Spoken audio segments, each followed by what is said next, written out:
Daoud Mouliam. Ouvrons à présent le livre de la semaine avec cette question. Peut-on aisément traduire les propos ou les écrits d'autrui? L'activité semble en tout cas naturelle, tant qu'on est persuadé de pouvoir mieux déchiffrer les codes que celui à qui on veut les faire comprendre. Un auteur nous révèle aujourd'hui que ce n'est pas tout à fait naturel et que la traduction s'enseigne.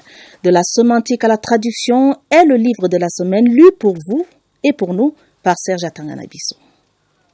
Le sous-titre, parce qu'il déclame un énoncé savant, n'incite pas forcément le premier venu à dévorer ces 276 pages. C'est une erreur.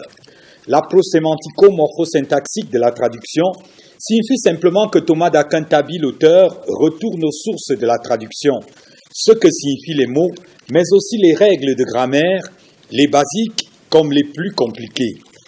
Je vous présente donc un outil didactique d'apprentissage. L'on s'est rendu compte que les traducteurs se trouvent à l'appel, mais que les maîtres, ceux qui enseignent la traduction au Cameroun, manquent. À l'adresse de probables candidats à l'enseignement donc, les prérequis de la discipline, les principes de la transmission de cette discipline, mais aussi l'explication de la danse des mots et du langage.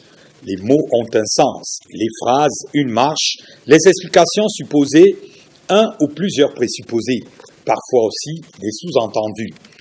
À parcourir le manuel de la sémantique à la traduction, on va à l'assaut des fausses certitudes du genre de la célèbre paronomase « traduire c'est trahir »,« traduttore tradire » en latin. Des traductions spécifiques nécessitent une science plus poussée encore, comme le langage juridique. On est servi là-dedans. Les textes se valent-ils? Non, apparemment, en page 190 et suivante. Ce livre se veut en fin de compte un complément de nos leçons de langue et du langage français, mais pas seulement. Vous comprenez par là cette autre figure imperméable aux non-initiés en première de couverture, où l'on devine les initiales de quelques langues du monde, en relation avec un livre devant qui brûle un feu sacré. Cette science mérite d'être mieux enseignée. C'est en dernier ressort le vrai plaidoyer. De la sémantique à la traduction, une approche sémantico-morphosyntaxique de la traduction aux éditions Jet d'encre 2025.